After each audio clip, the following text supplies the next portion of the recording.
This is Catherine Isabel, and you're listening to the Knife Party podcast. I hope you enjoy it, because I don't. Groovy. All right, folks, you know what's up. Patreon.com/KnifePartyPod is where to subscribe to our great shows. KnifePartyPod@yahoo.com is where you go to email me, and Father Heel on X, heel spelled like your foot, is where to join in the conversation.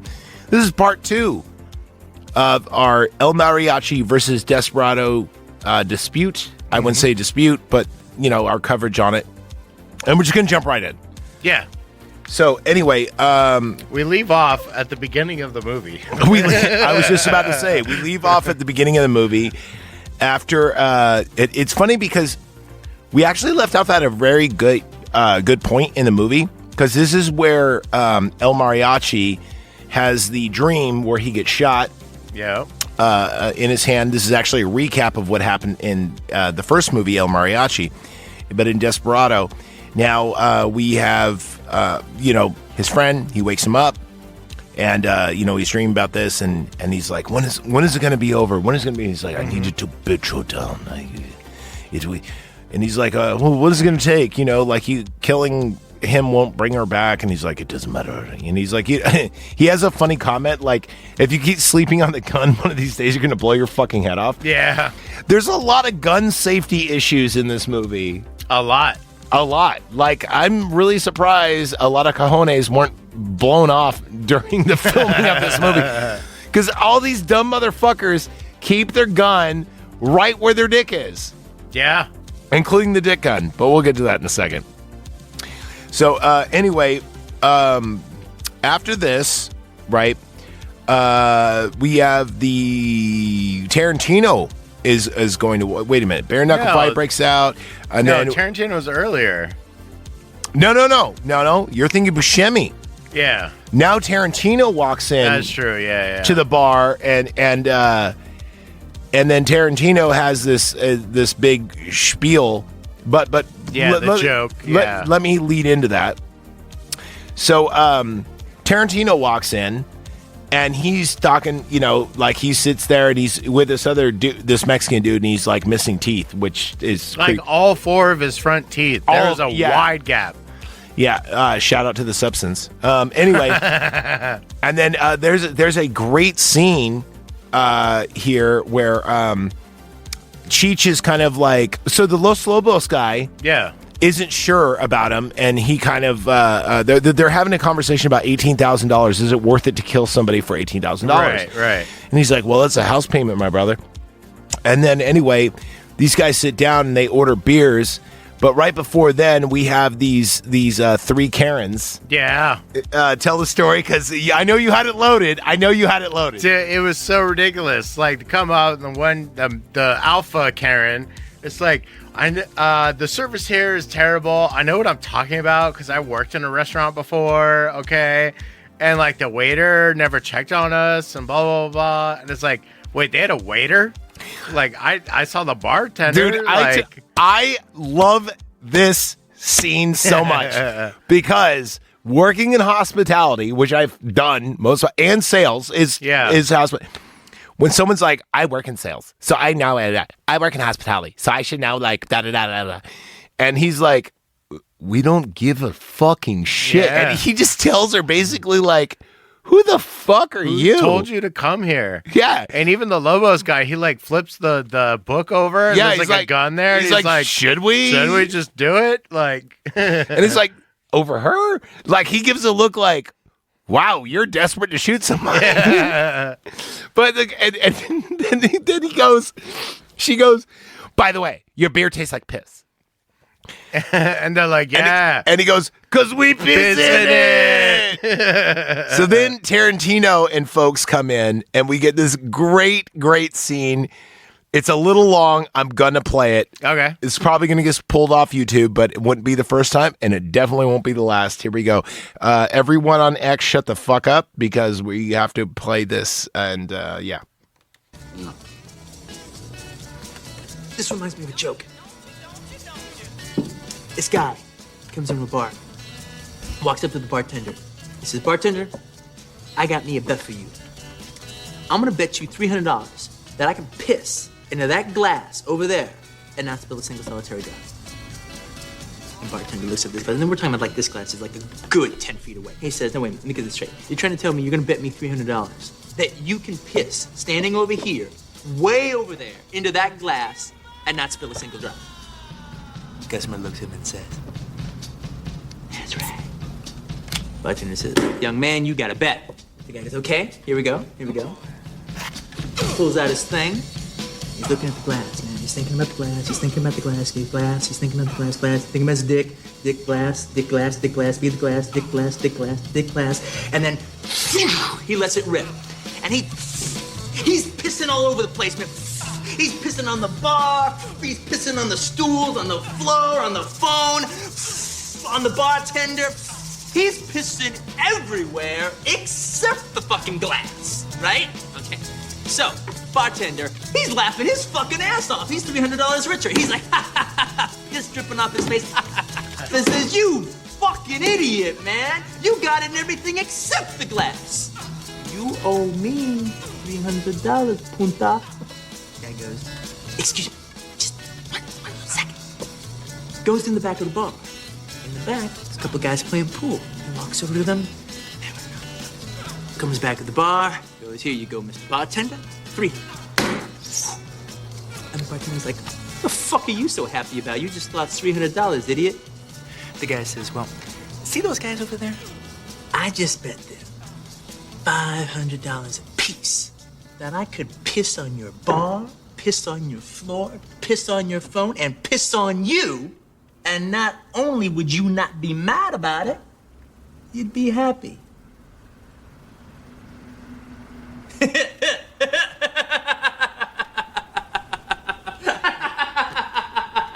That's some funny shit, huh?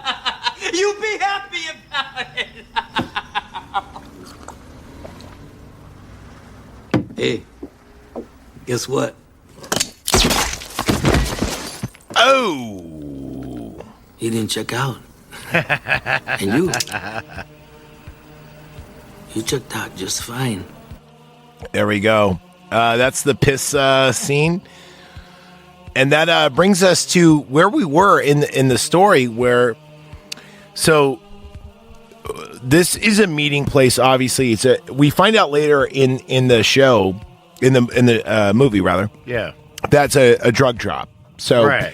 They use guitars, like small versions, 1/2 scale mariachi guitars, put drugs in them, and that's how they move them.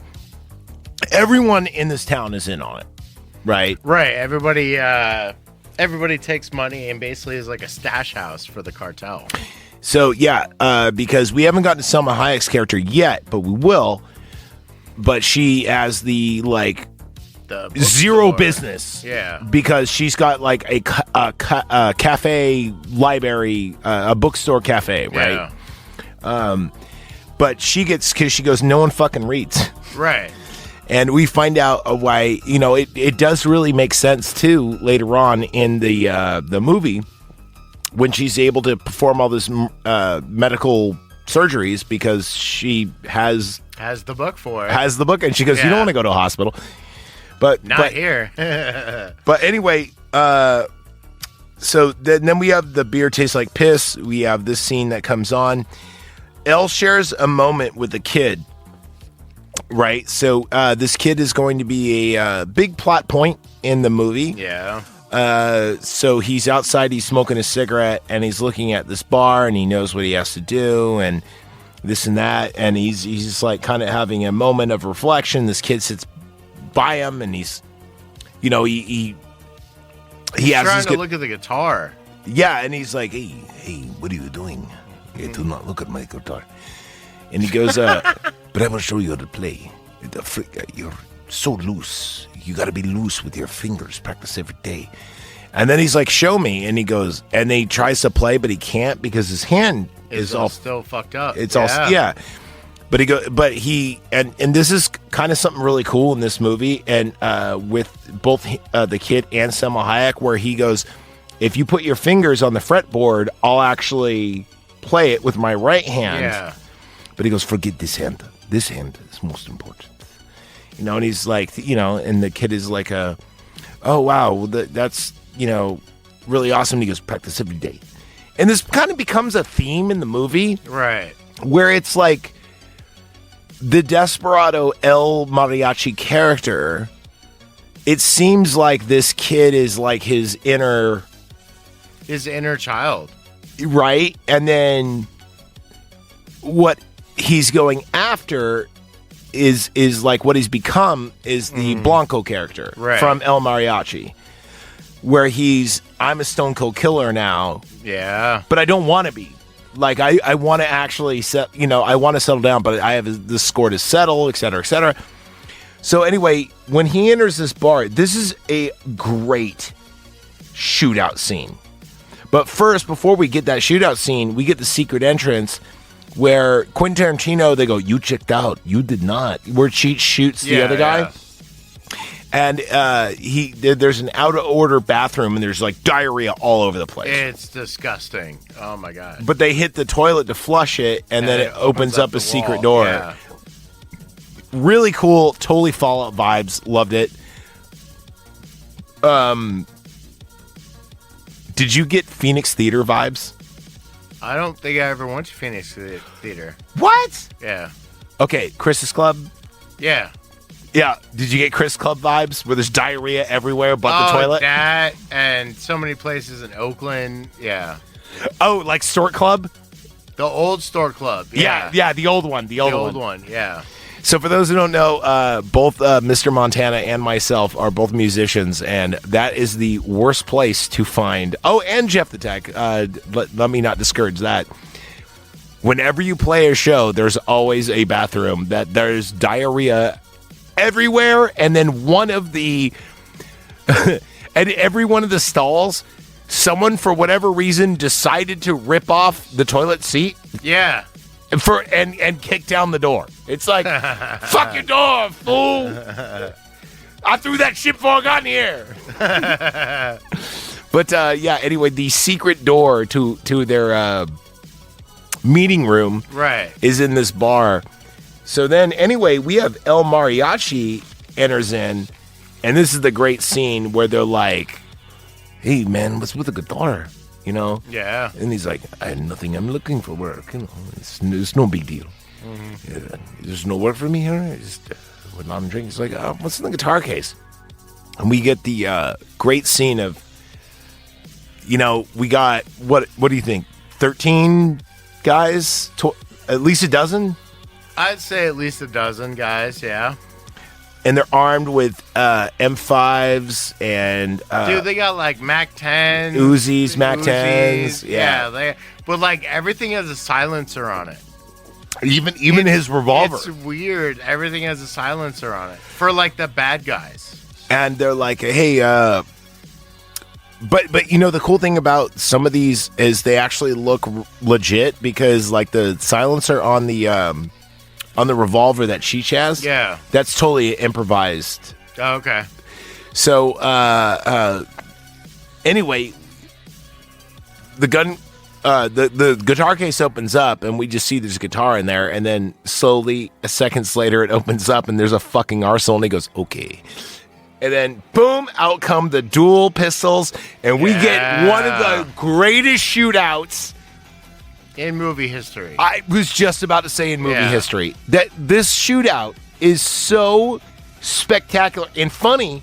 It's funny in multiple ways, yeah. Like, I mean, the ceiling fan hitting the dude in the face. Yeah. And and then, like, his crazy luck came in with, like, the like, dude from the back room. Yeah. Came out, and then they have their keep grabbing empty guns. Oh, no. Before that, though, they both slide at the bar. Yeah. And they have Mac 10s aimed at each other, and they're out of ammo. They're out, yeah. And then they're like, okay. All right, Mexicans stand off. Yeah. All right, cool. Yeah. Cool. By the way, one of the guys, though, comes back and shoots Cheech because he remembered the bartender always lives. You're right. He didn't kill the bartender. It was a missed shot. And he goes, you tried to shoot me in the back. Because remember, he doesn't shoot Cheech. Yeah. The other guy No, does. the other guy from the back Yeah. room shoots him right in the face. Yeah, right in the And he goes, fuck. And he goes, you had to do it the hard way. I just want this guy's name. So anyway, there's a great Mexican standoff where they're like, you could leave, you could stay. What would you want to do? Yeah. And then they start just grabbing pistols and just other firearms. Everyone's empty. Every single one. Click, yeah. click, click, click, click. And then there's only one left, and they're fighting over it. And he goes, fuck it. And he just snaps his neck. And then he goes, and what I thought he was doing is I thought he was going to the bar order thing to get a pencil to like carve over to see like what they wrote prior. Oh, yeah. But no, he writes a note, and it just says like, "I'm coming from you. I'm coming for you, Hucho L," and it just says signed LM. Yeah. And now El Mariachi leaves injured. By the way, no, he's not injured No, yet. he's not injured yet, but he's walking down the street. He's walking. He's walking down the street, and but meanwhile, in that club. Tarantino's character, who's not mentioned, he's just called Informant 1. Yeah. He gets shot Yep. by Gucho. Gucho comes out and sees the bloodbath and is like, what the fuck? And then the funny thing is some other college tourist kids walk in and he goes, get your silver fucking clothes! No, that was after. Oh, it was? Yeah, because so Gucho follows him down the street, and this is where he meets... no, that's not Gucho. That's Gloria. That's from... No, you're thinking about Lupe, the band member. Not Gucho. Gucho is the guy in the white suit. You thinking about... Gucho is the guy in the Yeah, white yeah, suit. yeah. Yeah, sorry. Yeah. But yeah, the phone guy, Los Lobos, yeah, he follows him down, and then he meets Salma Hayek's character. Who, by the way, causes a car wreck because she's so fucking hot. Yeah, I thought that was fucking hilarious. And I it's thought funny that because I was so like, awesome. I would wreck my car too if she walked by. I'm sorry. I'd be like my wife. I'd go like, get out. But after all that goes down... That was a joke, sweetie. I know you listen to every fucking episode. Catherine Isabel, call me 707-377-0560. But yeah, after that happens, Deno Bucho shows up, and there's the one dude, like one henchman, he's like all black, big black hat, who's like kind of goofy sort of thing. And it's funny, like, he's just like the odd guy till he, like, later on. You know what? Not only that, but he's in so many fucking movies, and I think he is related to Danny Trejo. Oh, really? He's uncredited. I could not find him. And Rotten Tomatoes needs to get their shit together on this one. But he looks like Cowboy Danny Trejo, right? Kind of, yeah. You know what I'm talking? He's got the big mustache, the He's handlebar and everything. He's a taller guy. I'm not saying it's him, but you know who he gives me vibes of? Who? Rico from Tombstone. I think it might be the same guy. But he's No, different guy. Different guy. They look so close in height and stature and everything else. And just the way they talk, where you're like, you're not sure, you're half white and you're half Mexican. You're like, you got that look. Also, there's a dude in here who was in Last Mohicans and in he's one of Gucho's gang. He's also in Dance with Wolves. Really? Yeah, there's a lot of character actors in there. But yeah, keep going. You're on a roll. I love it. But yeah, so then Bucho, he scares off the college kids and all that. And then they end up leaving, and you wake up the next day with Salma Hayek and the surgery scene. Wait, you forgot about... So he's catching up on him, and he's got two pistols out. Yeah. And then... Oh, so one hand is a Desert Eagle, the other hand is like a Beretta or whatever. But I noticed, like, half the people at Desert Eagle handguns. No, like, they're not. Bucho has one. Like, hella people It's have. not actually. It's not actually. Well, no, but it's like a 50 cal. Like, no, it's not. It's actually the original gun from RoboCop before it was modified. It's an APC 45. Okay. It looks like a Desert Eagle. Yeah. But it's not. I thought that too, but I looked it up because I'm like, that looks like the RoboCop gun. Sure enough, it is. The RoboCop gun, I don't have the specs in front of me, but that is the unedited version of the RoboCop gun. It's a 45 APC. Okay. So armor-piercing 45. Yeah. It's as powerful as the Desert Eagle. Right. But Desert Eagles are usually chromium and blah, blah, blah, blah, blah, blah, blah. Where these were more made for attachments, they're made for more military. It would make more sense for them actually to not have an Israeli weapon, but to have an American weapon that could be modified. But no, I thought the same thing. So you are right on that. He's got 2 guns. He's got a big fucking. He's got 2 hand cannons. Yeah. Aimed at El Mariachi. El Mariachi sees. I don't know if you noticed this. Yeah. I watched it on the screen. The look in Selma Hayek's eye. Yeah. And he's like, uh-oh, and he turns, he like throws her down as he turns. Like, it was seamless. He gets clipped. Yeah. But is able to bring him down and bring both the guns to his face, and we get spaghetti massacre. Boom, yeah. Great scene. Yeah. Great scene. I love this scene. Now we go to the bookstore where she's patching up. Yeah, where she's patching him up. And, like, the first time he does the, like, have I thanked you yet? Well, not yet. You know, one of the funniest things about this movie is he's like, you know, and the surgery scene is pretty brutal. She's digging in there trying to get out this fucking and big. It's kind of funny. She like finds pieces of the bullet first. Yeah. It's like, and just tosses it and then like dives right in. And he's like, are you sure you know what you're doing? She goes, of course, I have books. And he's like, fine. And then she lights up a smoke and he goes, oh, you smoke?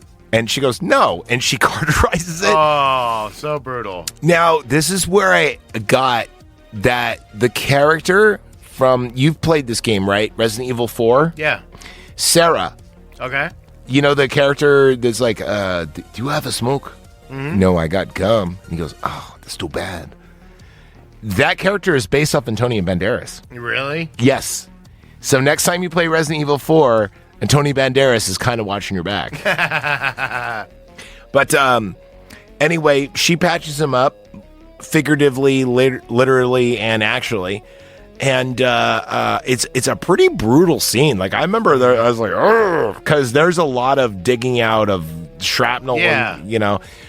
And then she goes painkiller, and he goes to take a glass of water, and he drinks it. And she goes, that's tap water. And he goes, fuck, what are you trying to do to me? And he spits it out. Because that's funny, even in Mexico, Mexicans know, don't drink the water. Hot water. No, she said tap water. Oh. That's terrible. Like, we're in Juarez, dude. Don't drink the water here. Yeah. People poop in it. Anyway, she kind of gives a backstory about her parents dying and how she ended up with this place. And anyway, and then he kind of passes out of the pain. She finds the case and it opens up, and then the double open up, and then he grabs. And this is where Antonio Banderas, dude, I swear to God, in this movie, like I said, this did not need to be in English, and he didn't need to say anything because his comic timing was like all that stuff. So good in this movie. Yeah. That his dialogue makes him seem more human. Mm-hmm. It would have been better if they just would have had his dialogue, just him doing being like just super minimal at most. I think that if they were to take the dialogue from No Country for Old Men, with the assassin, switch it out for this, like have him say that much. Great, right? Like, I think it's because The Crow came out, and then they wanted like a gesturous kind of person. Okay. Because there's a lot of Crow here. There's even a lot of the same shots. Oh, I'm sure. Yeah. Like the rooftop scene we're about to get to. Oh, okay. There's a lot of the same, and like movements and stuff like that. Yes. Yes, most definitely. And I think that this was kind of like, I'm not going to say trying to do that, but very much so in the vein of The Crow. Yeah. So anyway, after the book, she finds the case, right? And then I didn't thank you. Please give me that line. I will. He goes like, "Did I thank you?" And she's like, "No, you haven't." And he goes, yeah. "I will." I will. Yeah. And it becomes kind of the as you wish, It does. you know, and It's huge between their relationship. and it's so good. Yeah. Anyway, I'm so like, I might steal that. I'm just saying. he goes, "Can you watch my things while I go out?" And she's like, "Where are you going?" He's like, "Oh, I have to go to church. I need to confess." Yeah. So that's when we meet with Buscemi. The character, by the way, again, is named Buscemi. All right, Yeah. I did my due diligence here. Buscemi's like, "You don't know what you're getting into. This guy's too big. This and that. Like, I don't want to wind up dead. You're gonna wind up dead." And blah blah blah. They kind of have this back and forth, and he goes like, "I can't stop." He gets out, and the priest goes, "Do you need confession?" He goes, "I'll be back, Father, because I'm going to need one." Yeah. He's like, no, not yet. Like, I would just have to come back. And that's kind of what I got from the thank you thing. You know, the thank you was like, "I haven't thanked you yet. I'm still going to need your services." Yeah. Not I'm being a dick, but like I don't. We're not done yet. We're not done yet. Yeah. This is getting deeper than what you thought it was. So anyway, Bucho gets a call from someone above him. Yeah. Right. We never see who this person is, but if we actually do our due diligence as film watchers, we kind of think that this is Colombians. That's what I came up with. What did you think it No, was? the Colombians were the ones like moving in on his territory. Oh. Yeah, so it's his boss, and he like sends the dude to take care of this guy because they like can't afford to have him there because like Colombians are trying to move in. Okay. So what I did. Okay, so what I thought, and I was probably wrong, and you're probably right, is I thought this was the Colombians sending in their own guy to take care of this situation. Oh, okay. But you're telling me that no, it's the cartels in Mexico Right. trying to take Because they think like El Mariachi is Colombian, oh, trying to move in. So I had it backwards. And so like, All yeah, right. he's going around like killing off the competition. Okay, no, Yeah. that does make sense. You're right. And we see finally, and we've been hearing about this from El Mariachi. They even make a comment about the car is not ready yet. Yeah. In El Mariachi, the first one. Right. Finally, the car is ready, and it's this battle tank. It's this limo that's got bulletproof glass. Yeah. It's like fireproof. It will suck your own balls if you want. It's got everything. It's got a champagne cooler.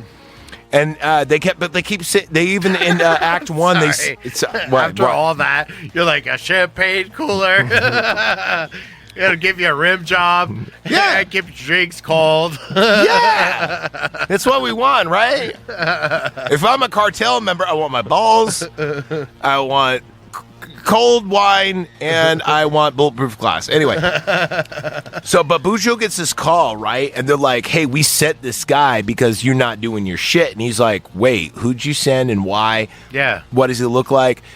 But he already sent out his limo tank, and they go, "Kill anybody you don't know." Yeah. Right? So anybody. So he's like, "Shit, there's going to be cross communication." Because, and by the way, we see the assassin, by the way, not credited on Rotten Tomatoes. Rotten Tomatoes, you need to step up your game, dude. It's Danny Trejo. It's Danny Trejo, but they don't give him his name. I just call him the knife assassin. Anyway. But the knife assassin is checking out the carnage at the bar. We see him there. And also we see the knife assassin we mentioned before in episode 1 driving by as El Mariachi is actually trying to hitchhike. He drives by and he's like looking out the window. So we've established that this guy's a badass without him doing anything, right?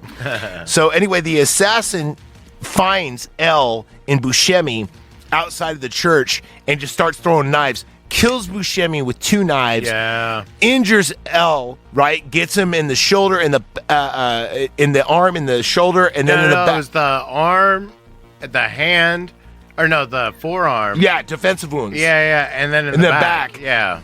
So he runs into the alleyway, right? And then I had to take a smoke break to digest all this. But then the limo party arrives, confuses the assassin with El. Yep. And the assassin's like, "Well, you're a threat. I'm taking you out." Yeah. And fucking takes out, jumps on the car right through He takes out like 4 guys. More, dude. He goes on the sunroof and takes out like 3 dudes there. People start opening up with Mac 10s. He takes them out. But then finally it's the girl and also the guy that broke his shin. The cousin. The nephew. Yeah. They're the ones that take him out. Yeah. But he like wipes out everybody, leaving like inadvertently leaving El Mariachi to escape. Yeah. Now the funny thing about this is if there was communication, this wouldn't have happened because remember Bucho is like, "What's my phone number in my car?" Yeah. Like nobody knew. Nobody knew the fucking phone number. No one knows it, and it's funny because like that kind of harkens back to today. Is like, how many phone numbers do you know? Like honestly, besides your childhood ones. I mean, in the 90s, I knew a lot more, but now I don't know shit. I know mine. I barely know my wife's. Barely. I fuck it up. Like, it takes me about 3 tries. But I know my home phone number from every house I lived in since like 85 to like 05. I even know like ex-girlfriends' numbers by heart. But oh, wow. But it's funny. It rings the bell. It's like, isn't that the problem with auto dial? It's like you forget people's phone numbers. You don't have to know. And the great thing about remembering people's phone numbers, you don't drunk dial on accident. You're like, I really mean to call you. I dialed your number. By the way, speaking of phone numbers, Catherine Isabel, 3730560. But moving on. So, what? I can do it twice in a show. I don't do it often. So anyway, now we have this cool moment where El Mariachi meets up with the boy again. Yeah. But we get this great scene. Now, this movie, the reason why I gave it such a high, we both gave it an 82.5, is the cinematography in this movie is fantastic. Whether it be the body language, this, that, or the other. But when he's walking with the kid and he's bleeding on the side of the building. Was so ridiculous, yeah. And he pulls it out and it squirts, but when he's walking, you see the blood, and you're like, oh man, we see our hero is hurt. Right.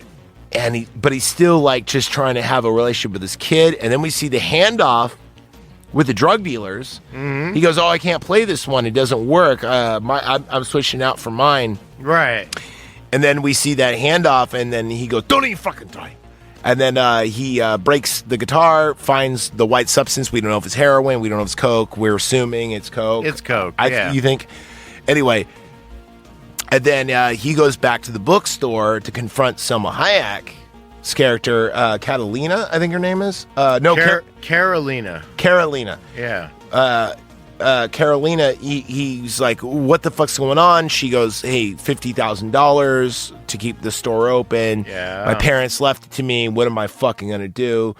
I don't do anything. All I do is keep one guitar in the back, blah, blah, blah.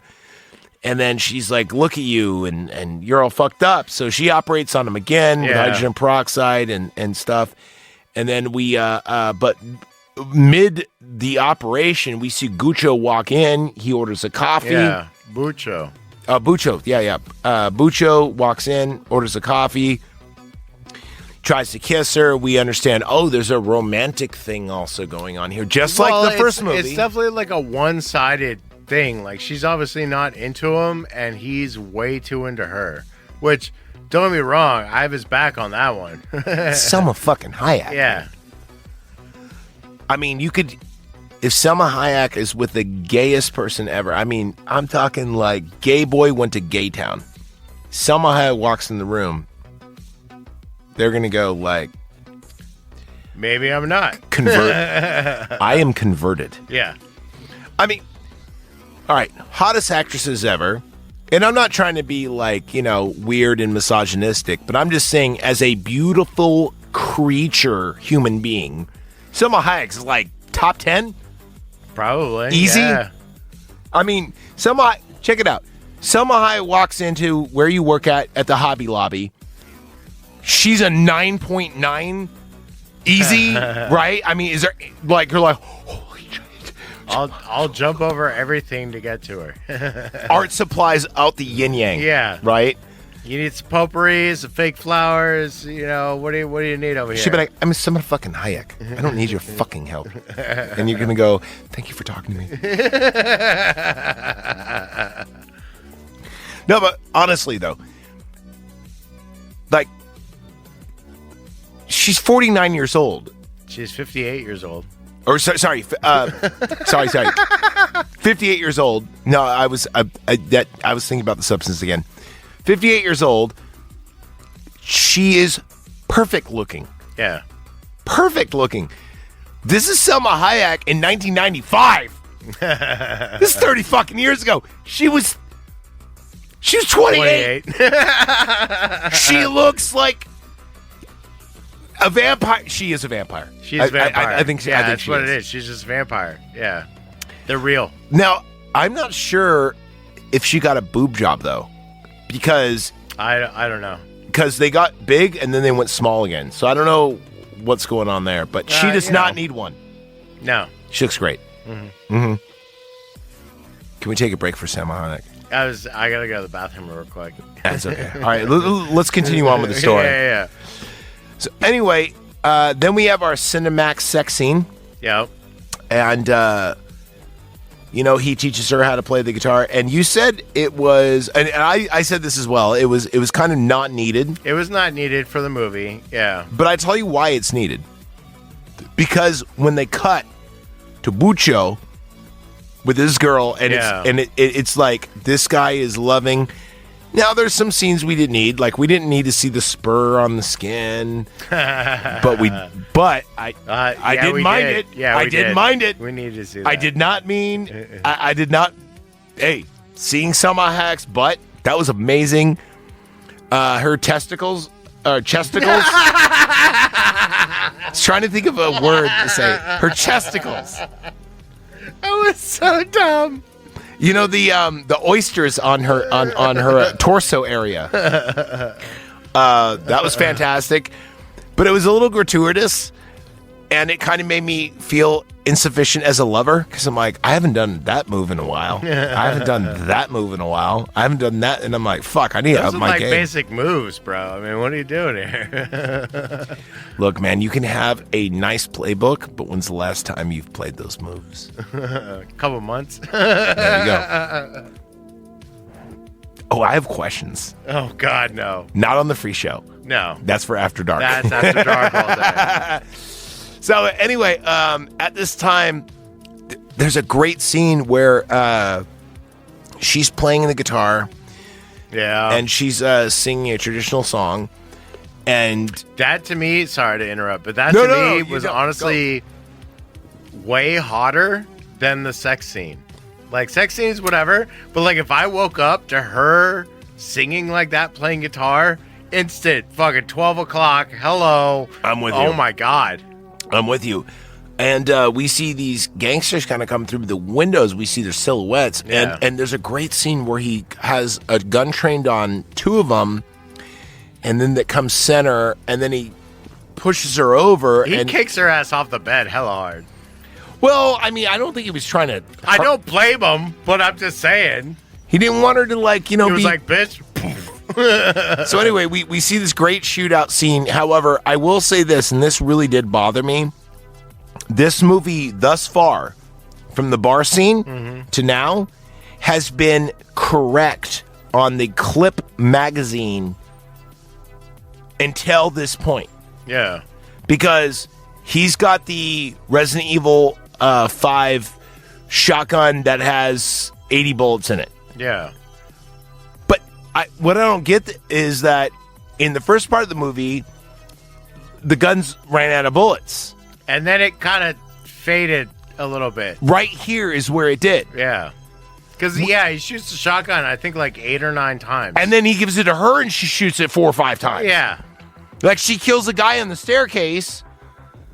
They have it reloaded in 8 minutes of film. Dude, he's not even by his fucking thing. Yeah. reload Darkest, station. Yeah. So anyway, that bothered me a lot. But it got minus points for that. But we get one of the coolest scenes where the rooftop escape scene. Yeah. Really like this. She's got unmatching pairs of shoes, which is hilarious. Yeah, that was fun. And anyway, she jumps. He jumps and he does the crow shoot backwards. Yeah, the gun helps you. yeah. And then he drops not one but two grenades. Yeah. Which is and it's one excessive, but that was awesome. And one of the I put down the coolest walk away from an explosion scene. Yeah. You know why it's the coolest? Why? Because Selma Hayek's there holding your hand. And neither of them made a face. Yes. Neither of them squinted or anything. No little shift or whatever. And it's on a roof. And it's on a roof. It was fucking badass all the way. So you get like 12 points for Selma Hayek, 10 points because it's on a roof, and not making a face. That's another 20. This is the best walking away from an explosion ever, I'd say. Yeah. You with me? I'm with you on that one. Cool. Anyway, now we have... No, I actually do have to pee. Oh, you do have to pee. All right. So anyway, we're getting to our final showdown, if you will, right? So after this, right, we have a chance where Mariachi can actually take out Bucho. So he opens up his guitar case and he pulls out this gun. It's got a scope on it. And he's got him trained, and he's almost got a perfect shot. And we're not sure as an audience, like, why is he not taking the shot? Is it because he thinks he will miss? Or is it because of something else? But he just can't, for whatever reason, take the shot. And so we're like going, what the fuck, right? Well, you know, he ends up not taking the shot, puts the gun away back in the guitar case, and Selma Hayek's pissed, right? And Selma Hayek is really pissed off because she's like, they're going to kill me now. You've involved me, this and that. Why didn't you kill him? And his reasoning is null and void. He just points at her and goes, and just kind of throws his case, and they disappear. Then we cut to a scene where we see Bucho is having a meltdown, and Bucho has a meltdown because they're like, oh, by the way, we forgot to mention this, so let me rewind a little bit. When they actually find the assassin played by Danny Trejo, right? Danny Trejo is like, they're like, oh, what does this assassin look like? A tattoo on his chest. They open up his chest, and he's got a tattoo of a woman. Uh-oh. Throwing knives. Uh-oh. Also, he had pesos to contact you. Uh-oh. And it's like, oh, shit, we killed the wrong guy. So now this is the meltdown that he has, and that Bucho has, and Bucho is like, if you see anyone you don't know, you just shoot them on sight. For instance, this guy, and he just points at one of his gang members, like one of his main ones, and he goes, I don't know you, and he just shoots him in the chest. And then he starts pointing out, I don't know you, I don't know you, I don't know, and just starts firing, and they're like, fuck. And then they all like pile into his tank van, and he even shoots at that, and he's like, fuck. Like, just kill everybody you don't know. Okay, move. Like, this is also where the big goofy guy dies, too. Who's one of my favorite characters in this movie, by the way. Yeah. And then we go to the OK Corral scene. So this is where Mariachi actually calls in his quote-unquote band. Yeah. And this scene is really cool. Because they all, like, one arrives off bus, one arrives off truck, and they both got their guitar cases. Right. So, yeah, they totally have a theme thing going on. What's great is, like, each one has a different weapon that they use. Yeah. I thought it was pretty fucking badass. So, yeah, they show up. They're there for a second. And then all of a sudden, a caravan of bad guys. So you got the limo showing up. You got a couple other Jeeps showing up and everything. And just like what happens next is it's freaking amazing. Yeah, so they go, hey, it's been a long time. Let's play. And then he cracks his neck. And then, of course, the limo shows up. Another limo shows up. Jeep show up. Yeah. Missile launchers come out of guitar cases. A couple of guitar cases are like not miniguns, but like 50 cals like coming out. Yeah, like it's and these band members do not give a fuck. They're not even trying to dodge. So El Mariachi is jumping around behind cars with 2 guns. These guys are like, bullets don't hurt, dude. They're just like out there just like blowing up shit left and right. They're like on a suicide mission for whatever reason. I know, they got like 20 guys shooting at them with automatic weapons, and they're standing in the middle of the street. Not giving a shit and shooting up missile launchers, everything else. That was so badass. But unfortunately, the kid gets hit. Yeah. And then El Mariachi goes off. This is another bloodbath scene. Unfortunately, our musicians die. But their debt was served because they destroyed a lot of shit. Right. Mariachi lives. The kid is injured. Our next scene is the hospital scene. Yeah, which, if you pay attention, when he's bringing him into the hospital, he goes to the double doors. There's like no gun signs on either side of the door behind him. And those guns actually have silencers on them. That's hilarious. I did not notice that. Yeah, I totally had to rewind to be like, wait, did I just see what I thought I saw? That's amazing. All right, so then we get into our finale. Mm-hmm. Plot twist. A little bit. Actually, kind of a lot of it. Bucho is Mariachi's brother. Bucho is brother? Brother is Bucho? What happened, dude?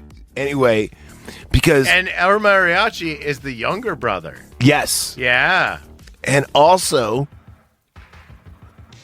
They don't mention Blanco, which is weird because I thought they would, but I think that they wanted this to be a standalone movie, even though they kind of harken back. Right. Anyway, we don't get a great shootout here. We get a very quick... We get guns drawn, shooting. We got a Mexican standoff where Mariachi has his hands in the air. He points the gun, Bucho that is, right. Pronoun spell. Points the gun at Selma Hayek, her character, and says, you took my men, I'm going to take her. We took your first love, now you have a new one. So we're even, we're square. Let me just kill her and we're square. And then he's just, the 2 guns come out, he shoots him, and then we see... The assassin bodyguard girl shoot, but we don't see what happens. We don't see it does like that whiteout, freeze frame whiteout thing. Yeah. So we see a whiteout and we don't really know what happens, but then we cut to the kid in the hospital. Yeah. And we finally get to see his dad. Yeah, we do. He's wearing like a sweater vest, which is kind of weird. And anyway, she asks, you know, what are you going to do next? And he goes, I don't know. And he goes, oh, did I thank you? And she says, no, you haven't thanked me. And he goes, I will. Yeah. And then we cut to him walking down the road, hitchhiking. She pulls up and says, you need to thank me right now. And he throws the case and says, I thank you. Yeah. They pull off and then they reverse. And he goes, you know, it's a long road, just in case. And he grabs the guns in the case and they ride off in the sunset. And I love this movie, man. I love this movie. Yeah, it was awesome. I haven't seen it for probably like 6-7 years. And rewatching it was like, oh, yeah, I needed that. That was awesome. Great movie. Desperado. Like I said, the Mariachi series is great. Yeah, I would say I like. I'm gonna give El Mariachi only a 72. I give this a 82. You and I decided 82.5. The reason why El Mariachi is because it doesn't know what movie it wants to be. It doesn't have enough gore to be an action or comedy. It doesn't have enough intrigue. It's trying to be Hitchcockian.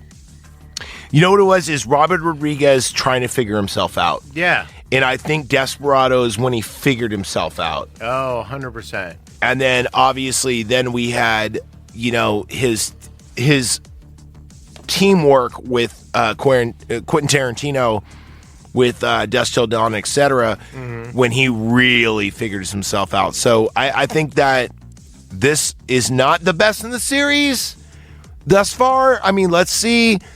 I like Once Upon a Time in Mexico so much. I love Planet Terror so much. But right now, from the Mariachi series, rewatching it right now, I'm going to say this is my favorite thus far. Yeah. That doesn't mean it's going to be my favorite. I agree. This is definitely my favorite thus far. Thus far. Yeah. So in 2 weeks, we're going to meet up and we're going to do Once Upon a Time in Mexico. I can't wait to do That'd it. be awesome. In the meantime, hopefully Jeff and Kev from Sons and Shadows joined up with me so we could do some Reign of Fire, which I can't wait to watch. I haven't seen that movie in a while. I love that movie. CGI holds up, dude. In Does that movie, it? Yeah. it really does. Okay. I saw it I saw it when I started this podcast. Okay. But I just didn't have a guest. And then we're gonna do Wolf Creek, which is one of Quentin Tarantino's favorite horror movies. We discussed that earlier. And great having you on. Yeah, great to fucking be here. And yeah, man, like I said, shit. I mean, I never thought, for whatever reason, this flew under. Even though I've seen all these movies, the Mariachi series flew under my radar. I'm glad we're doing it. Yeah, no, it's definitely a fun one for sure. And in fact, you know, it's funny. A lot of other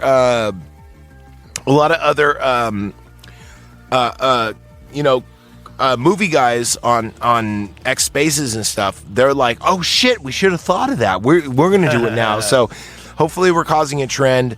We love, of course, the direction of this. I mean, Yeah.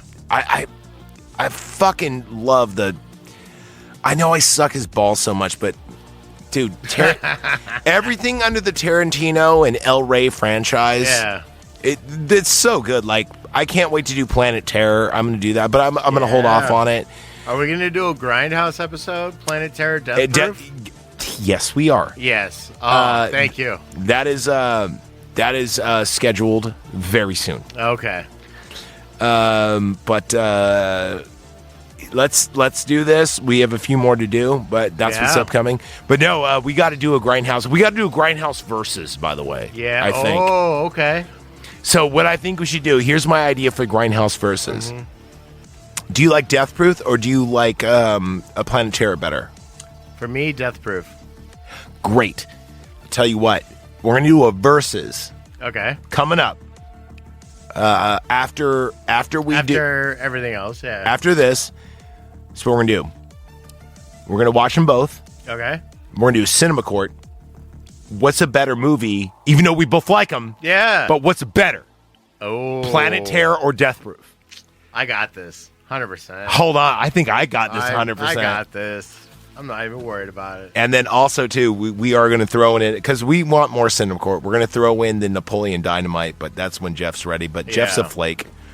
And beyond other I love things. when you said that and the music just wound down. You're like, just a flake. Pew. That's comedic timing, baby. Oh, man. That was awesome. All right, guys, we're getting out of here. Thank you so much for listening to Slimer. Yeah. Thank you so much for listening to Night Party Podcast. Remember to check us out. Night Party Pod is on patreon.com, and you could also check us out, Night Party Pod at Yahoo, and Father Heel on X. And thanks for listening to us. Remember to tell a friend, like, subscribe, all that other crap. And yeah, I'm trying to work on merchandise, but I need some more contributors here. So, but we always do the best for you. And yeah, and if you do follow us on Twitter, I am on live usually every other day. So there is a lot of content to be on. So anyway, thank you so much. Be kind, rewind, be ethical to each other. And I got to return some videotapes. Anything from you? Thank you guys so much for being here. I can't wait to see you again next time. Awesome. All right.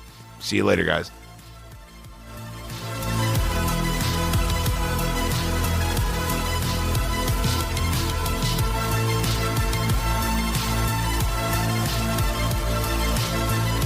Da ha da ha da ha ha